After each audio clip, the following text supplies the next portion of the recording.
ओम नमो भगवते वासुदेवाय नमः। आषाढ़ मास के शुक्ल पक्ष की एकादशी को देवशयनी एकादशी कहते हैं।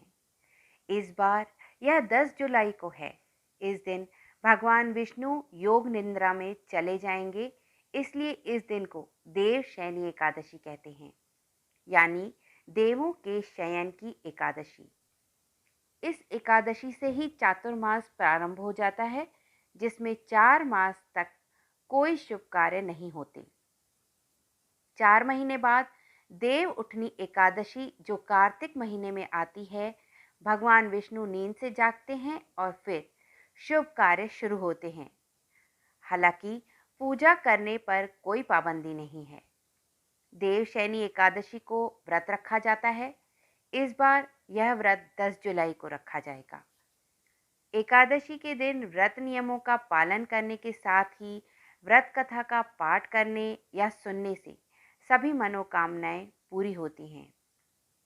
तो आइए सुनते हैं देवशयनी एकादशी की व्रत कथा। धर्मराज युधिष्ठिर ने कहा, हे केशव, आषाढ़ शुक्ल एकादशी का क्या नाम है? इस व्रत के करने की विधि क्या है और किस देवता का पूजन किया जाता है? श्री कृष्ण कहने लगे कि हे युधिष्ठिर, जिस कथा को ब्रह्मा जी ने नारद जी से कहा था, वही मैं तुमसे कहता हूँ। एक बार देव ऋषि नारद जी ने ब्रह्मा जी से इस एकादशी के विषय में जानने की उत्सुकता प्रकट की। तब ब्रह्मा जी ने उन्हें बताया, सतयुग में मानधाता नामक एक चक्रवर्ती सम्राट राज्य करते थे। उनके राज्य में प्रजा बहुत सुखी थी, किंतु भविष्य में क्या हो जाए यह कोई नहीं जानता। अतः वे भी इस बात से अनभिज्ञ थे कि उनके राज्य में शीघ्र ही भयंकर अकाल पड़ने वाला है।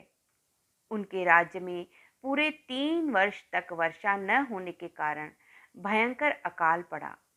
इस अकाल से चारों ओर त्राही त्राही मच गई।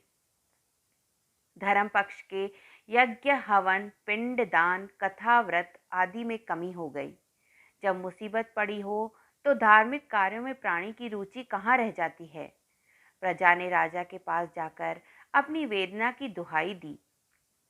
राजा तो इस स्थिति को लेकर पहले से ही दुखी थे। वे सोचने लगे कि आखिर मैंने ऐसा कौन सा पाप कर्म किया है जिसका दंड मुझे इस रूप में मिल रहा है। फिर इस कष्ट से मुक्ति पाने का कोई साधन करने के उद्देश्य से राजा सेना को लेकर जंगल की ओर चल दिए। वहां विचरण करते करते एक दिन वे ब्रह्मा जी के पुत्र अंगिरा ऋषि के आश्रम में पहुंचे और उन्हें साष्टांग प्रणाम किया। ऋषिवर ने आशीर्वचनों उपरांत कुशल क्षेम पूछा। फिर जंगल में विचरने व अपने आश्रम में आने का प्रयोजन जानना चाहा। तब राजा ने हाथ जोड़कर कहा, महात्मन, सभी प्रकार से धर्म का पालन करता हुआ भी मैं अपने राज्य में दुर्भिक्ष का दृश्य देख रहा हूँ। आखिर किस कारण से ऐसा हो रहा है? कृपया इसका समाधान करें। यह सुनकर महर्षि अंगिरा ने कहा, हे राजन, सब युगों से उत्तम यह सतयुग है। इसमें छोटे से पाप का भी बड़ा भयंकर दंड मिलता है। इसमें धर्म अपने चारों चरणों में व्याप्त रहता है। ब्राह्मण के अतिरिक्त किसी अन्य जाति को तप करने का अधिकार नहीं है, जबकि आपके राज्य में एक शूद्र तपस्या कर रहा है। यही कारण है कि आपके राज्य में वर्षा नहीं हो रही है। जब तक वह काल को प्राप्त नहीं होगा, तब तक यह दुर्भिक्ष शांत नहीं होगा। दुर्भिक्ष की शांति उसे मारने से ही संभव है। किंतु राजा का हृदय एक निरपराध शूद्र तपस्वी का शमन करने को तैयार नहीं हुआ। उन्होंने कहा, हे देव, मैं उस निरपराध को मार दूं, यह बात मेरा मन स्वीकार नहीं कर रहा। कृपया करके आप कोई और उपाय बताएं। महर्षि अंगिरा ने बताया, आषाढ़ माह के शुक्ल पक्ष की एकादशी का व्रत करें। इस व्रत के प्रभाव से अवश्य ही वर्षा होगी। राजा अपने राज्य की राजधानी लौट आए और चारों वर्णों सहित पद्मा एकादशी का विधि पूर्वक व्रत किया।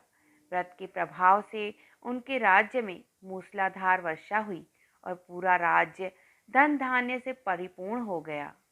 ब्रह्मा वैवर्त पुराण में देवशयनी एकादशी के विशेष महात्म्य का वर्णन किया गया है। इस व्रत से प्राणी की समस्त मनोकामनाएं पूरी होती हैं। यहाँ यह कथा संपूर्ण होती है।